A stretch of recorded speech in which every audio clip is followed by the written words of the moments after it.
Yung investigation ng ICC ay confidential, ayon na rin sa Rome Statute. At dahil ang ICC ay mas ayaw kasi nilang i-confirm o kaya i-deny ang daloy ng kanilang investigasyon o kung nasaan mismo yung investigador nila, hindi rin namin magagawa para sa ICC.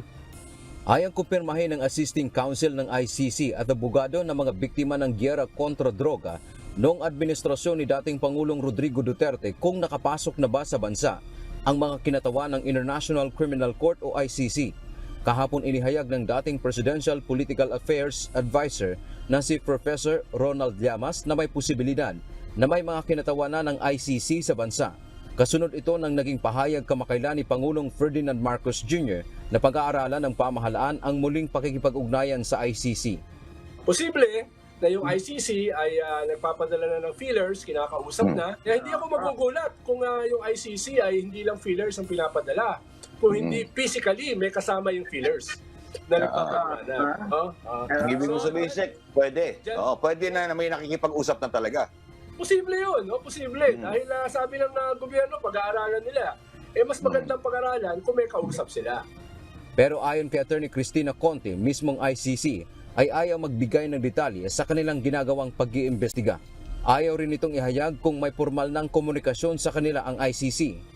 Actually, it's in the rules that the government is obliged to keep the request of the ICC, of the Office of the Prosecutor in particular, to be confidential. Kasi investigation pa lang. In the same way, the victims are sort of obliged as well. Si Department of Justice o DOJ Secretary Crispin Rimulya ay hindi rin anya nito alam ang isyu ng pagpasok ng ICC sa bansa. Wala rin daw silang natanggap na pakikipag-ugnayan sa kanila na dapat gagawin ng ICC bilang kortesiya sa pamahalaan. Pero ang tiniyak ni Attorney Conte, tuloy-tuloy ang paggulong ng ICC investigation. May mga pagkakataon na nagtungo siya sa ICC, ngunit hindi siya nagbigay ng maraming detalye sa ginawa niya doon. Sa ngayon, inihahandaan niya nila ang kaso, ang mga biktima na haharap, lalo na kapag nagkaroon na ng trial o pagdinig.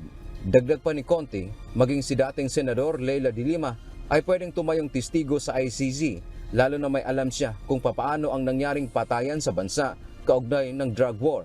Siya man ay biktima rin umano matapos makulong ng drug cases. Hindi lamang ng presidente pa si Duterte, kundi pati noong nag-imbestiga ang Commission on Human Rights sa patayan sa Davao City mula 2011 hanggang 2016 na umano'y pakana ng Davao Death Squad. Dito, palagay ko yung report ng CHR tungkol sa Davao Death Squad, posibleng maging bahagi ng investigation. At si Secretary de Lima ay maaring maging witness. Ay, pwede siyang maging pattern witness o kaya yung saksi na magpapatunay dun sa kung anong nangyayari, pagkakadikit-dikit, pagkakawing-kawing ng mga insidente. At dahil sa bagong development ngayon sa Kongreso, partikular sa Kamara, na may nagsusulong na makipagtulungan sa ICC, pabor na anya ito sa kanila na mga naghahangad ng katarungan, bagamat nasa Pangulo pa rin ang huling pasya rito bilang foreign policy. Alam ko na mukhang dinidikit ito sa politika, pero sa bahagi ng mga biktima, ang posisyon naman namin ay ang panawagan para sa katarungan, it will last. It will be, kumbaga, it will continue even through different administrations. Dante Amento, UNTV, News and Rescue. Diyos ang aming sandigan, serbisyo publiko ang aming pinahahalagahan.